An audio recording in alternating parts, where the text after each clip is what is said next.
London in fear. A city on the edge. London in the late 1800s was a city of contradictions.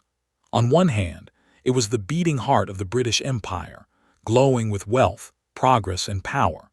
On the other hand, its East End, especially Whitechapel, was one of the most impoverished, overcrowded, and crime-infested areas in the entire world. The contrast was so sharp that visitors often remarked they could walk from dazzling theaters and gentlemen's clubs into streets of utter despair within minutes. The East End was notorious. Filthy tenements housed families of 10 or more crammed into a single room. Streets were filled with beggars, prostitutes, thieves, and desperate children. The smell of coal smoke, rotting garbage, and sewage clung to the air. Poverty was crushing, and survival often meant doing whatever was necessary, legal or not. Whitechapel was also a place of immigrants, Irish, Jewish refugees from Eastern Europe, dock workers from all over the world. Tensions often boiled between communities, creating a powder keg of fear, prejudice, and violence. Police presence was thin, corruption was common, and many residents trusted no one in authority. It was in this atmosphere that one of the most infamous killers in history would strike, changing London forever. Life for women in Whitechapel. Women in Whitechapel faced a brutal reality. Work was scarce and poorly paid. Many tried to survive through sewing, laundry, or factory jobs, but these roles barely paid enough to eat. For countless women, prostitution became the last resort.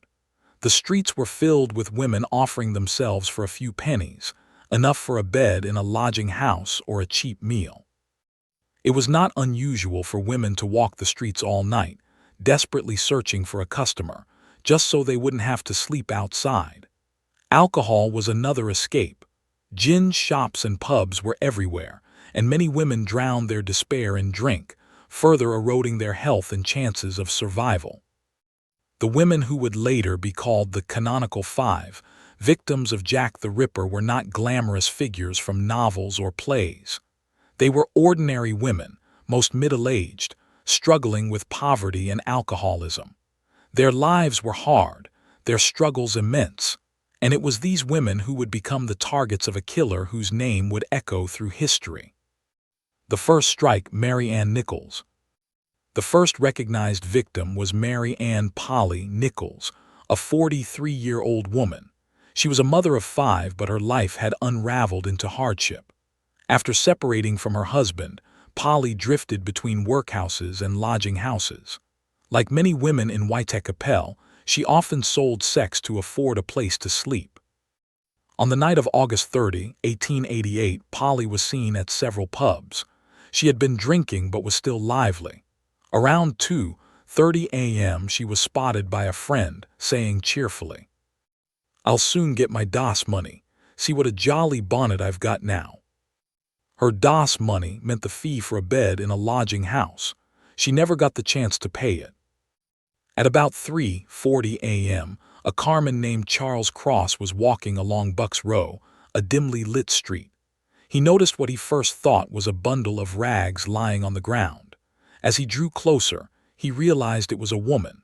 Another man joined him, and together they decided it was probably a drunk who had passed out. They arranged her skirt to preserve her modesty and went on to find a policeman. But when the police arrived, the true horror was revealed. Polly Nichols' throat had been slashed twice, from left to right, and her abdomen had been viciously mutilated. The wounds were so deep that they suggested not a robbery or a drunken brawl, but something far darker. There was almost no blood around her body, indicating her throat had been cut first, silencing her instantly, and then the rest of the mutilations followed. For the police of Whitechapel, this was disturbing, but they did not yet grasp the scale of what had begun. A city begins to whisper. The discovery of Polly Nichols' body caused unease in Whitechapel. Murders were not rare in such a violent district, but the brutality of her injuries suggested something unusual.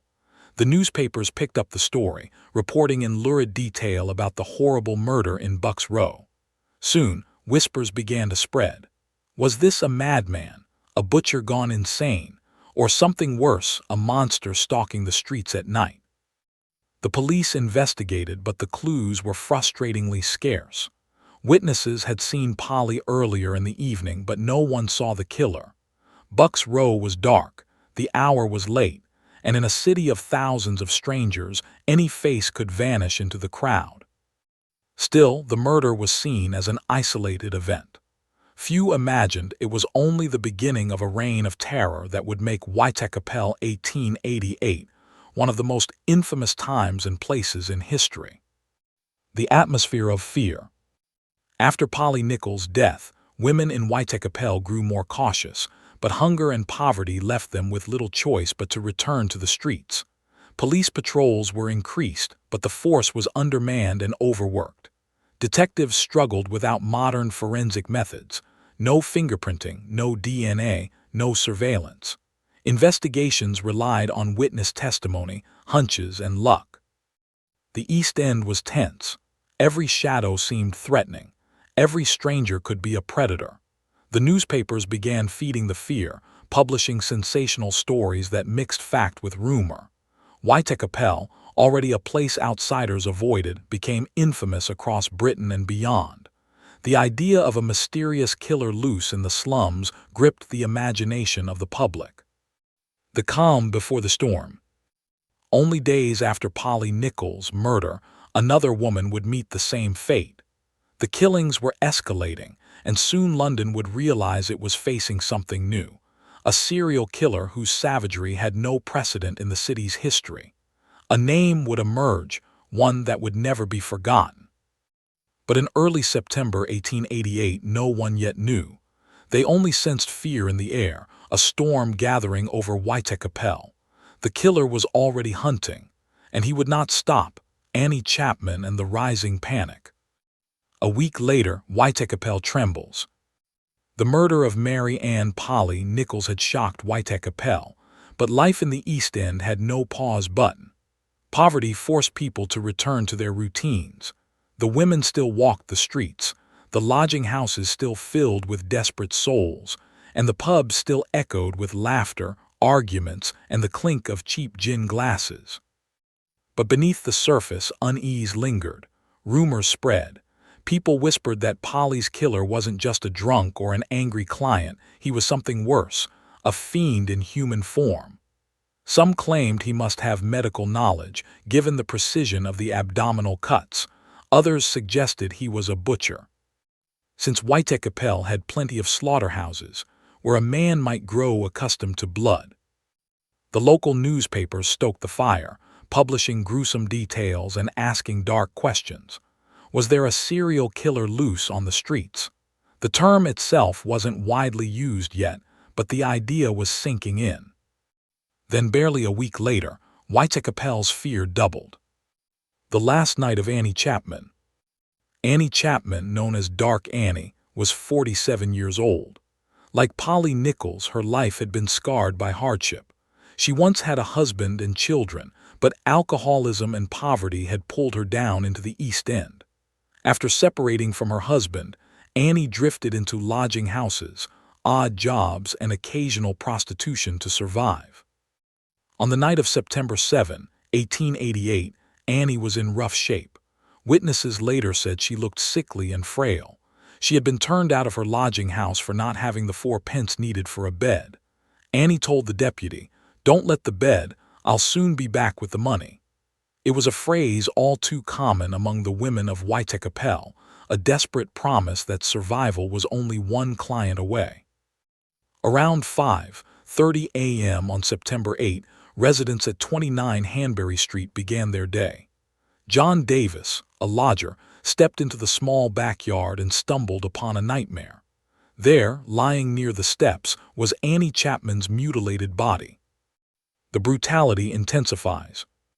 The sight was horrifying, even worse than Polly Nichols. Annie's throat had been slashed deep, almost to decapitation. Her abdomen was ripped open, and her intestines were placed on her shoulder in a grotesque display. Most shocking of all, it was discovered that her uterus had been removed with what seemed like deliberate precision. The escalation was clear. Whoever the killer was, he was not just killing, he was taking trophies. This wasn't random drunken violence. It was calculated, ritualistic, and filled with a twisted purpose. Witnesses in the early hours. The investigation revealed chilling details. A neighbor, Mrs. Elizabeth Long, reported seeing Annie Chapman outside 29 Hanbury Street around 5:30 a.m. She claimed Annie was speaking with a man. She heard him say, "Will you?" To which Annie replied softly, "Yes." Mrs. Long described the man as dark-haired, wearing a deerstalker hat and a dark coat.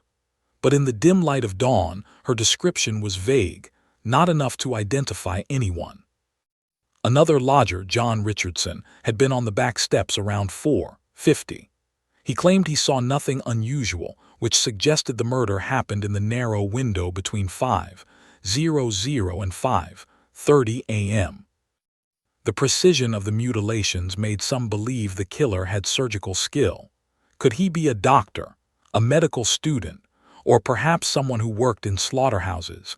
Theories multiplied, but no answers came. The police struggle.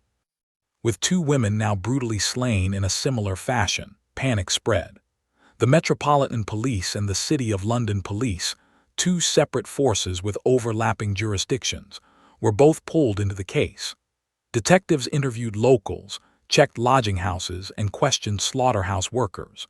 But with no forensic science, no way to trace blood or fibers, the investigation relied solely on human memory and chance encounters. The press was relentless. Papers gave the killer lurid nicknames: the Whitechapel Fiend, the Monster, Leather Apron, after rumors spread of a local man who wore one. The name that would stick, Jack the Ripper, had not yet emerged, but the atmosphere was thick with fear. Residents demanded answers. Women demanded more police patrols. Politicians were pressured to act, yet the killer seemed always one step ahead. Life in Whitechapel grinds on. Despite the horror, the reality of poverty meant women had little choice but to continue their work. Lodging houses still required rent every night, and gin shops still offered momentary relief. Annie Chapman's murder proved that even in daylight hours, no one was safe. The killer could strike in the early morning, in backyards just steps away from sleeping families. Whitechapel became a place where suspicion hung over every man. Any stranger lingering in alleys, any lodger with odd habits, any butcher carrying knives could be accused. Vigilante groups formed, patrolling the streets, convinced they might catch the killer themselves. Yet despite the watchful eyes, the murderer melted into the fog unseen. Theories begin to grow. The press fanned the flames with speculation. Some suggested the killer was a doctor gone mad. Others claimed he was a foreigner, feeding into anti-immigrant prejudice that already ran high in Whitechapel. Jewish residents in particular became targets of suspicion and hostility, further dividing the struggling community. A new fear crept in. If the killer had struck twice, he might strike again. And worse, each attack seemed more brutal than the last. What would happen when he killed again? The people of London began to realize that they were dealing with something terrifyingly new. A predator who killed not out of passion or robbery, but seemingly for the sake of killing itself. The streets grow silent. By late September 1888, Whitechapel was gripped in fear. Women were terrified to walk the streets alone, yet many had no choice. Lodging houses warned their tenants to be careful, but what did caution mean against a killer who struck in silence in minutes, leaving only horror behind? The police patrolled more heavily, but Whitechapel was a labyrinth of alleys, courtyards, and passages. The killer could vanish into the fog at any moment. The murders of Polly Nichols and Annie Chapman hung over the district like a storm cloud, and everyone felt the tension of waiting for the next strike. And it would come. But the next time it would be worse, far worse. Because on one bloody night the Ripper would take not one victim, but two, in what became known as the double event. The double event. September 1888, Whitechapel on edge. By late September, Whitechapel was a district living in fear. Two women, Polly Nichols and Annie Chapman, had already been brutally murdered within weeks of each other. The brutality of the killings had made it clear. This was no ordinary murderer. This was someone who killed deliberately, with a chilling level of control. The police patrolled the streets more frequently and residents were more watchful. But the killer, whoever he was, thrived in the shadows. Whitechapel was a maze of alleys, lodging houses, pubs, and markets. Even with more officers on duty, there were still endless places to hide. And then, on the night of September 30, 1888, the Ripper proved that no amount of vigilance could stop him. That night became infamous as the double event. Elizabeth Stride, the first victim. Elizabeth Stride, known as Long Liz, was a 44-year-old Swedish woman.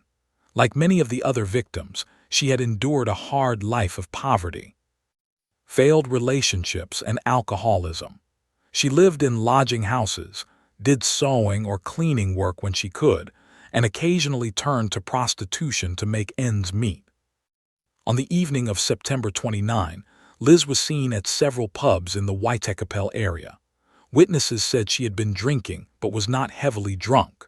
Around 11 p.m., she was spotted with a man outside the Bricklayers Arms pub. Another witness later claimed to see her in the company of a man carrying a parcel wrapped in newspaper.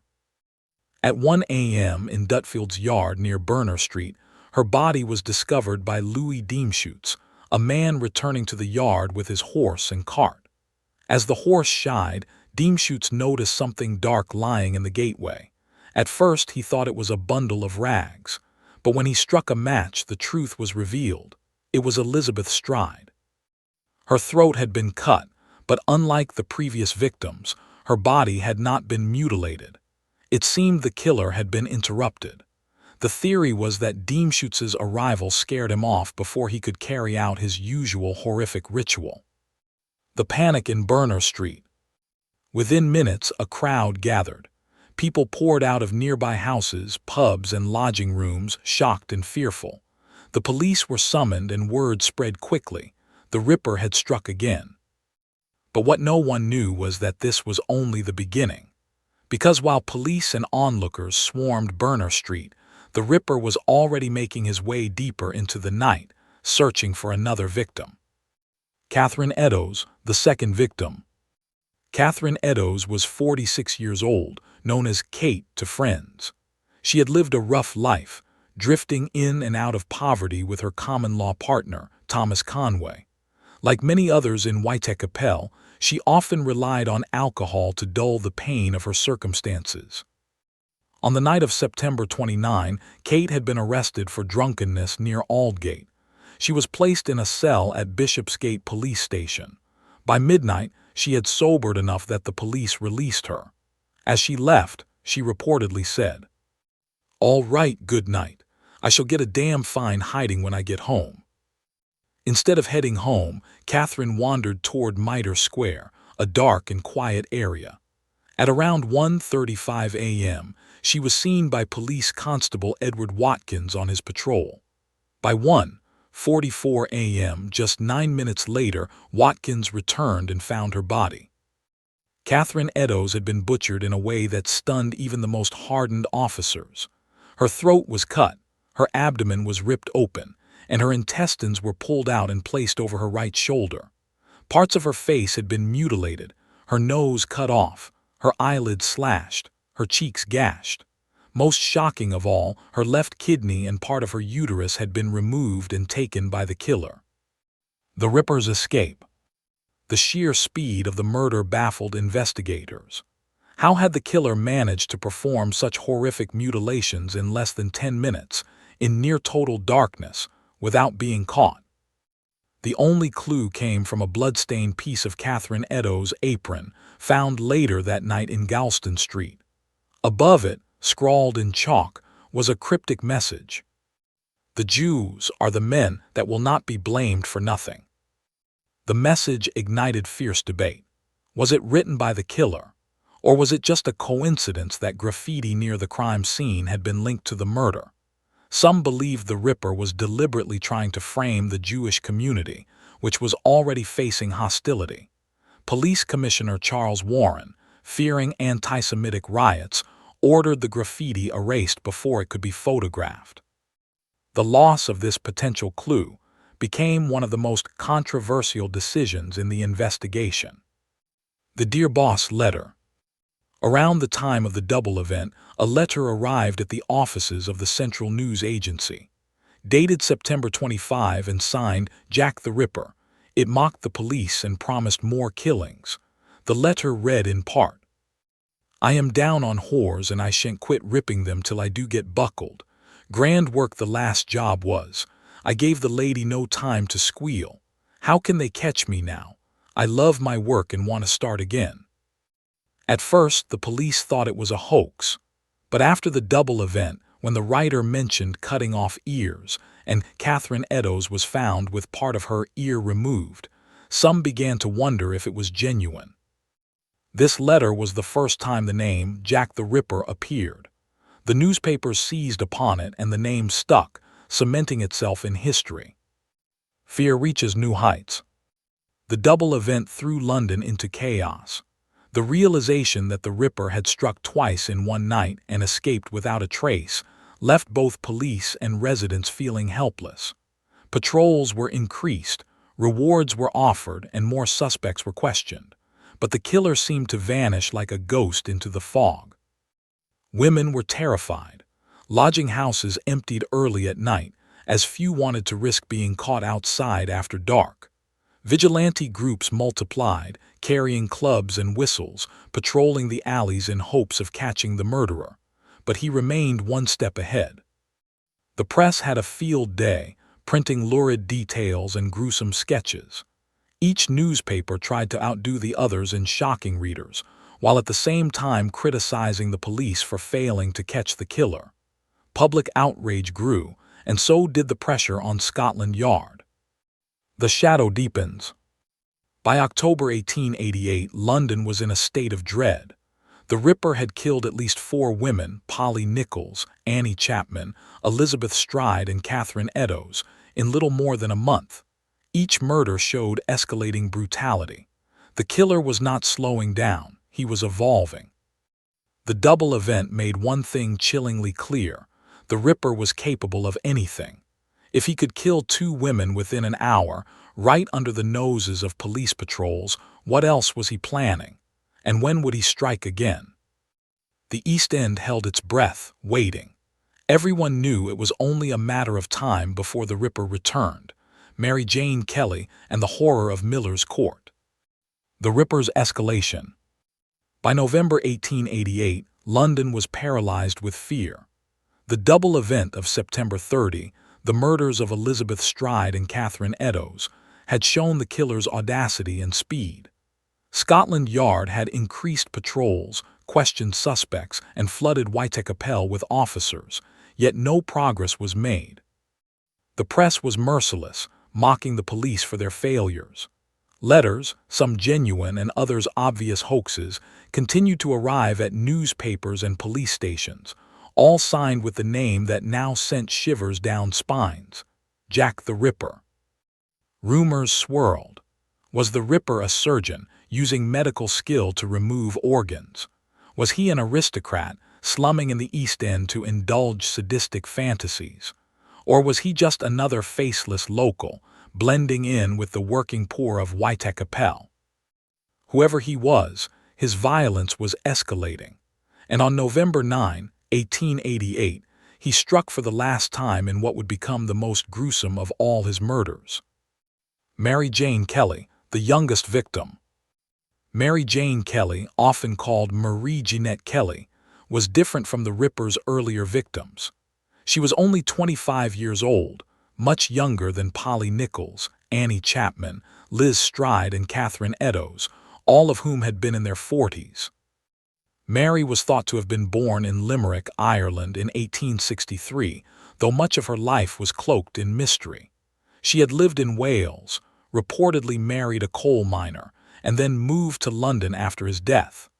By her mid-20s, she was living in Whitechapel, making a living as a sex worker. Despite her grim circumstances, Mary was described as attractive, lively, and better dressed than many of the other women in her profession. She sometimes entertained wealthier clients and could speak a little French. She lived in a small single-room lodging at 13 Miller's Court, off Dorset Street, considered one of the most dangerous streets in London. Mary had been in an on-and-off relationship with a man named Joseph Barnett, a fish porter. They had lived together for a while but quarreled frequently, often about her bringing other sex workers home. By late October, Barnett had moved out, though he still visited her regularly. The night of November 8-9, 1888. On the evening of November 8, Mary was seen drinking in pubs near Spitalfields Market with friends. Witnesses later claimed she was in high spirits, singing Irish ballads and laughing. By 11 p.m., she was spotted returning to Miller's Court, accompanied by a man carrying a pail of beer. In the early hours of November 9, neighbors reported hearing singing from her room. A young woman named Mary Ann Cox, who lived in the court, said she saw Mary enter her room with a man described as shabby genteel and sporting a carrot-colored mustache. Inside the room, Mary began singing A Violet from Mother's Grave. She kept singing until around 1:30 a.m. Later that night, another neighbor heard a faint cry of murder, followed by silence. But cries of murder were so common in Whitechapel that no one paid much attention. By the morning of November 9, Miller's Court fell quiet. Mary's curtains were drawn and no one saw her leave. The discovery. At 10:45 a.m., Thomas Bowyer, a rent collector for Mary's landlord, John McCarthy, knocked on her door. She owed 6 weeks' rent, and he had been sent to collect it. When no one answered, Bowyer peered through the broken window pane into the tiny room. What he saw made his blood run cold. Mary Jane Kelly was lying on her bed, and her body was unrecognizable. Her throat had been slashed down to the spine. Her face had been mutilated beyond recognition, nose, ears, and eyebrows cut away, cheeks sliced open. Her breasts had been removed. Her abdomen was cut wide open, with internal organs placed around the room, her liver on the table, her entrails draped over a picture frame, and her heart missing entirely. The murder was so horrific that even seasoned police officers staggered at the sight. Inspector Aberline, hardened from years in Whitechapel, reportedly left the room shaken. The photographs taken of Mary's body, rare for Victorian-era crime scenes, remain some of the most disturbing ever recorded. This was not just murder, it was annihilation. Why was Kelly different? Unlike the other victims, who had been killed on dark streets or in alleys, Mary was murdered indoors. This gave the killer privacy and time, no need to rush, no fear of interruption. The sheer extent of the mutilations suggested the Ripper had finally been able to indulge in his fantasies without restraint. Theories abound as to why Mary was chosen. Some believe she was targeted because she was younger and more attractive, and the killer wanted to exert ultimate control over her. Others argue she may have been killed because she knew the Ripper's identity. Regardless, the murder marked the peak of the Ripper's savagery. The investigation. Police swarmed Miller's Court and the surrounding area. Dozens of witnesses were interviewed, but their testimonies conflicted. Some claimed to have seen a man loitering near Dorset Street that night, described variously as shabbily dressed, foreign-looking, or well-groomed. None of the descriptions matched exactly. Joseph Barnett, Mary's former lover, was interrogated for hours. Though he admitted their quarrels and his disapproval of her lifestyle, there was no evidence against him. He insisted he loved her still. Other suspects, including local butchers, foreigners, and even aristocrats, were considered, but again, nothing solid emerged. The police were left with the same frustration they had faced after every other killing: shadows, whispers, and dead ends. Public reaction. News of Mary Kelly's murder spread like wildfire. Newspapers published lurid sketches of her room, exaggerating the horror. One paper called it the ghastly work of a fiend. Another headline declared, "London's horror deepens." For many, this was the breaking point. People demanded resignations from police officials, furious that the Ripper was still at large. Vigilante patrols redoubled their efforts. Every man who looked suspicious was accosted in the streets. Women in Whitechapel grew even more fearful. Many refused to walk alone at night, and lodging houses filled earlier in the evening.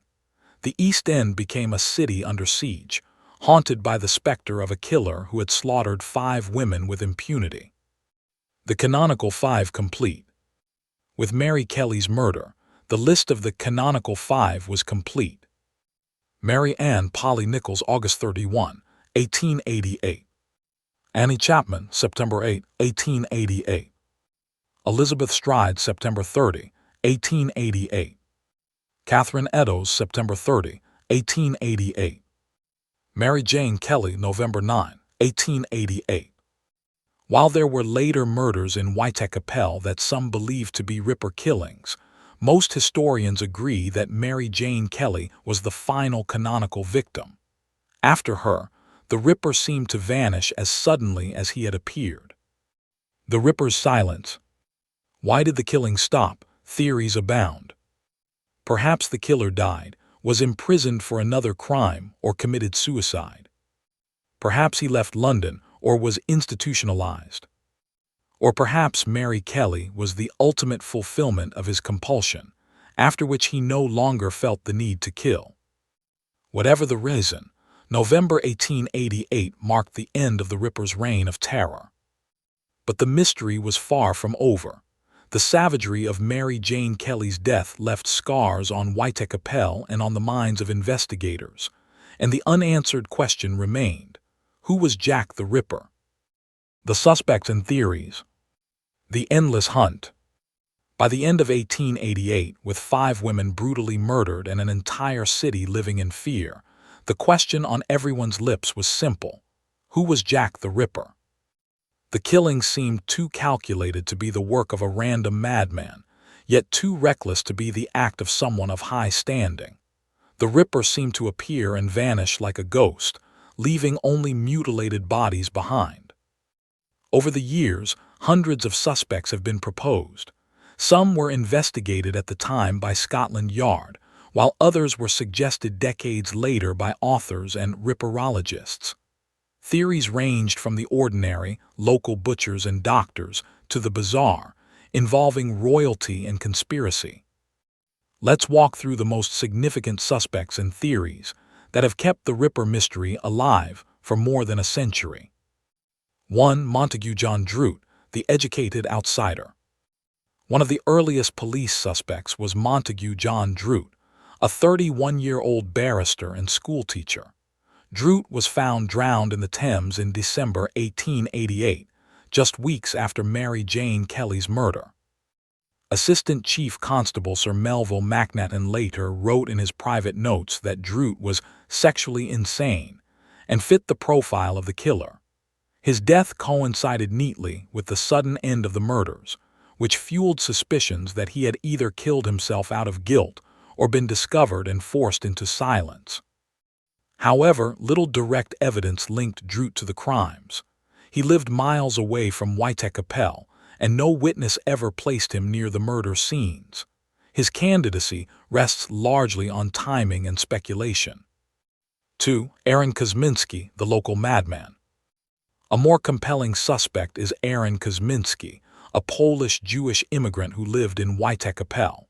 He suffered from severe mental illness, with delusions, paranoia, and violent tendencies. In 1891, he was committed to an asylum where he remained for the rest of his life. In recent years, DNA evidence from a shawl allegedly belonging to Catherine Eddowes was tested and linked to Kosminski's descendants. Although the reliability of this DNA evidence is disputed, it reignited interest in him as the prime suspect. Kosminski's profile fit the idea of the Ripper as a local man, someone familiar with Whitechapel's narrow alleys and able to blend in without suspicion. But at the time, the police lacked the means to prove his guilt. 3. Michael Ostrog, the convict. Another suspect noted in police files was Michael Ostrog, a Russian-born conman and thief.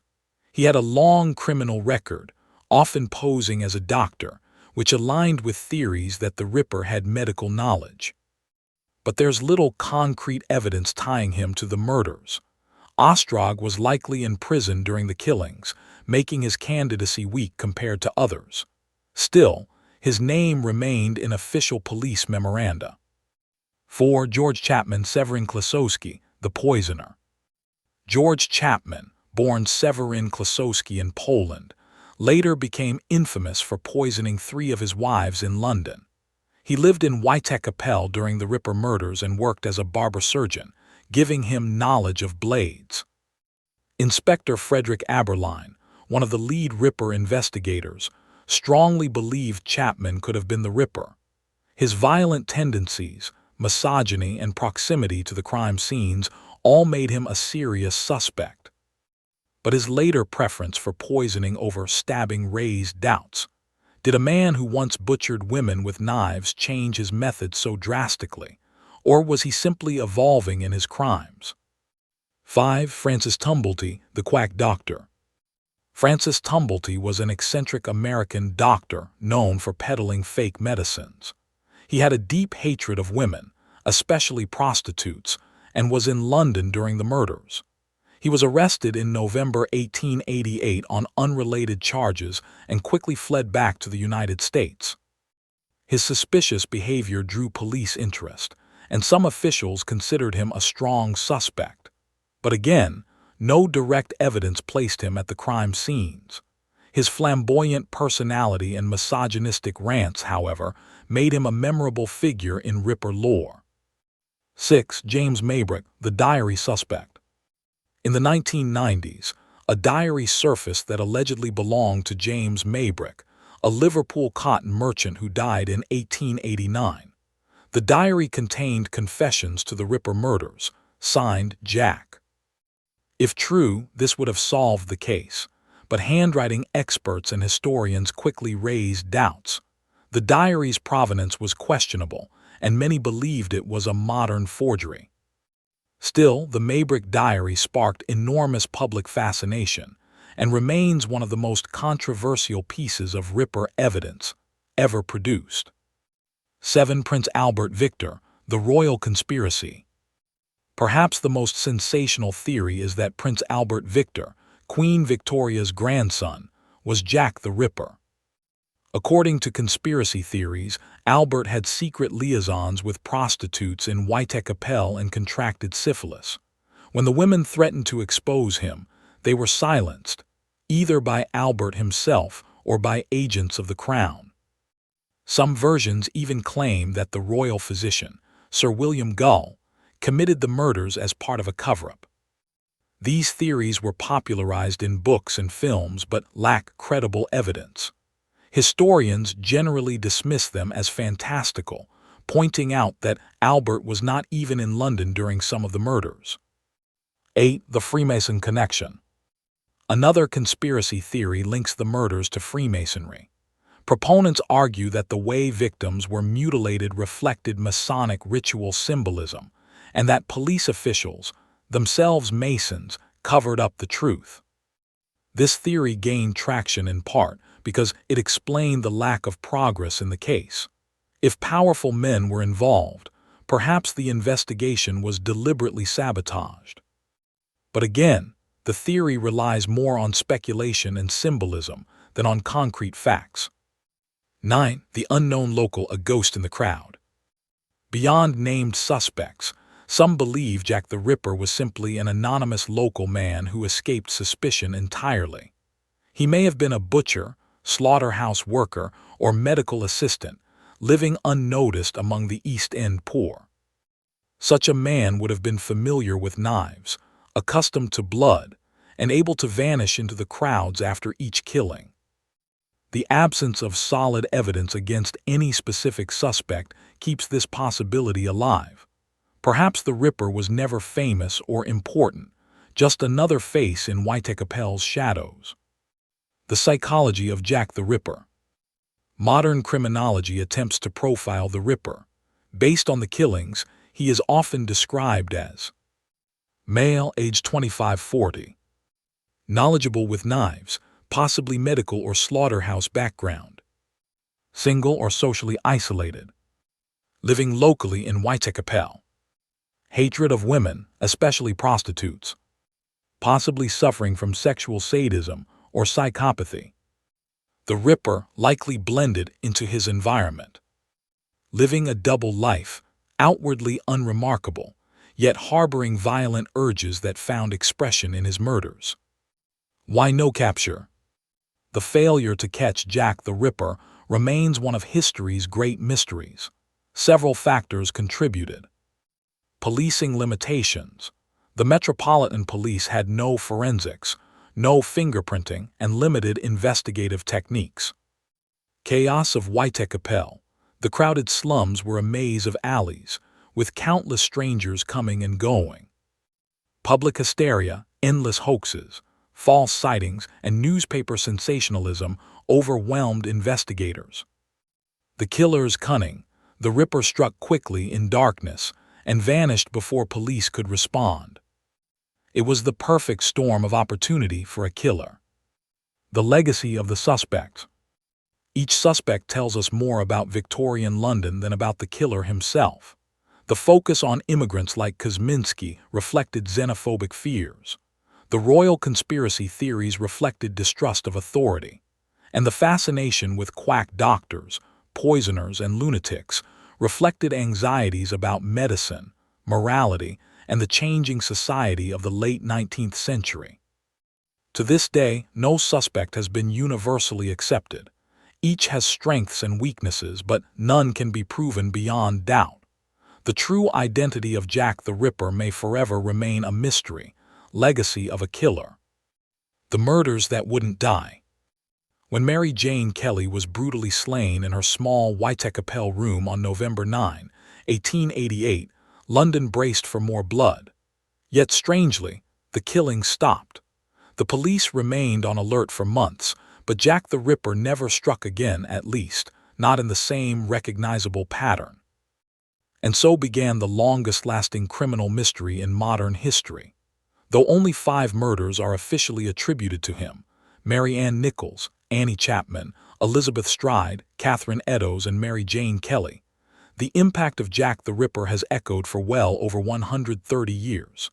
His legacy is not simply in the crimes, but in how they reshaped policing, media, public fear, and the fascination with crime itself. The immediate aftermath. After the final canonical murder, Whitechapel did not suddenly become safe. Violence, poverty, and crime remained daily realities. Yet without new Ripper killings, the city's obsession slowly shifted to other matters. For Scotland Yard, however, the unsolved case was a stain. Policemen like Inspector Frederick Aberline spent years haunted by their failure. Senior officials, including Commissioner Sir Charles Warren, had already resigned under pressure. Newspapers mocked the force's incompetence, and public trust in the police wavered. The murders had exposed not just a killer, but the fragility of Victorian London's security system. Changes in policing. One of the greatest legacies of the Ripper murders was how they changed law enforcement. Crime scene protection. At the time, murder scenes were often contaminated by crowds, reporters, or even curious officials. The Ripper murders highlighted the need to secure areas from the public. Forensics, fingerprinting, blood analysis, and other forensic methods were not in use in 1888. The failure to catch the Ripper emphasized the desperate need for scientific policing, which grew rapidly in the following decades. Profiling the criminal mind. The Ripper case was one of the first times investigators tried to imagine the psychology of a killer. Today, criminal profiling is a cornerstone of detective work. In this way, Jack the Ripper forced the modernization of police methods. Impact on the media. The Ripper murders coincided with a booming popular press. Cheap newspapers competed for sales, and nothing sold papers like crime. Every lurid detail, real or imagined, was splashed across headlines. Sensationalism, papers exaggerated, invented letters from Jack, and dramatized every police blunder. Fear-mongering, the image of a mad killer stalking the streets kept readers hooked. Birth of the tabloid.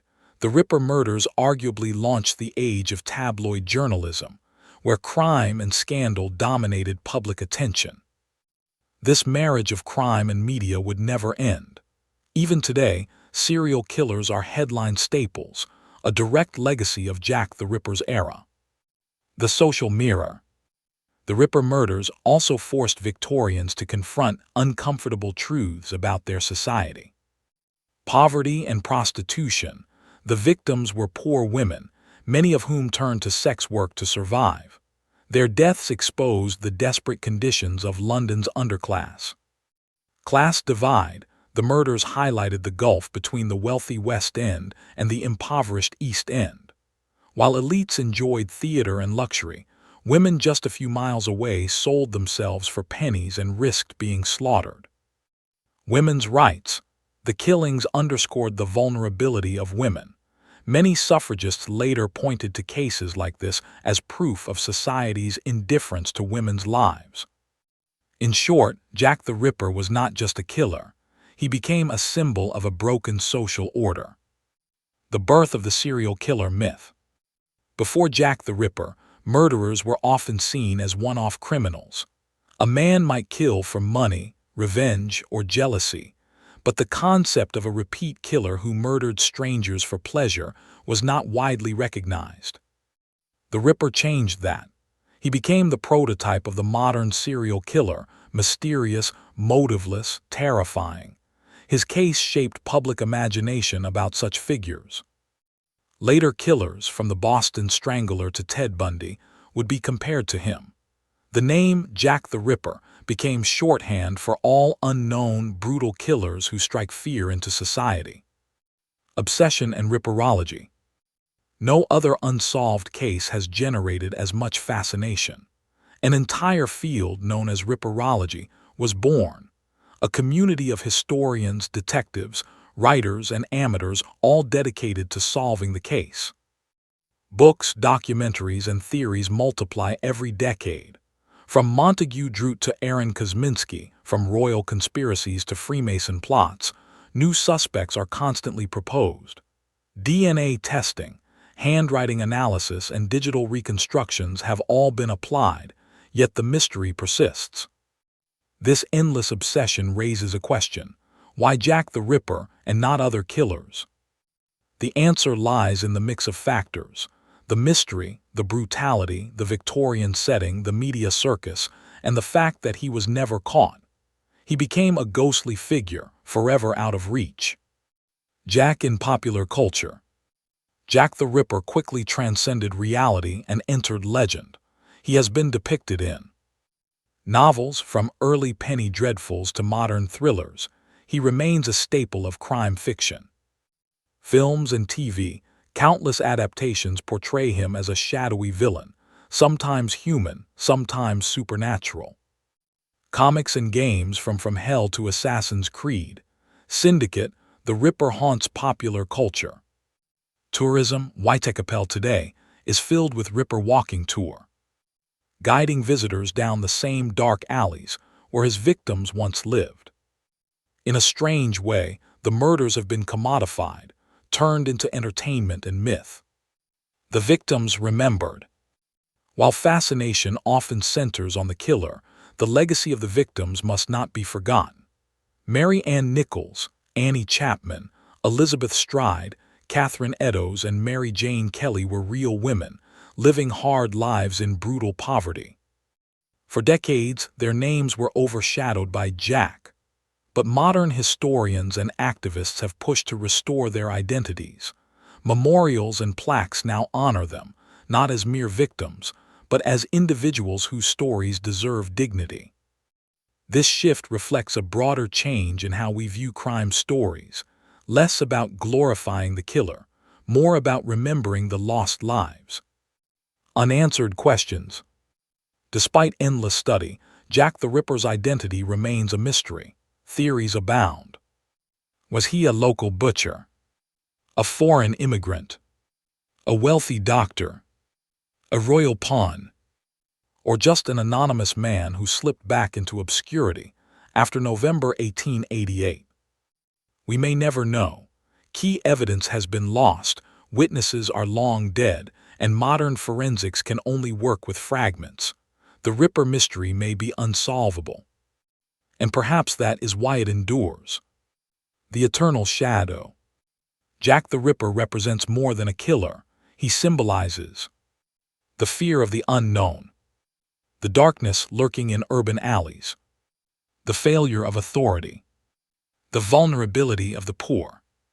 His legacy shaped modern policing, fueled tabloid journalism, inspired endless stories, and continues to fascinate millions worldwide.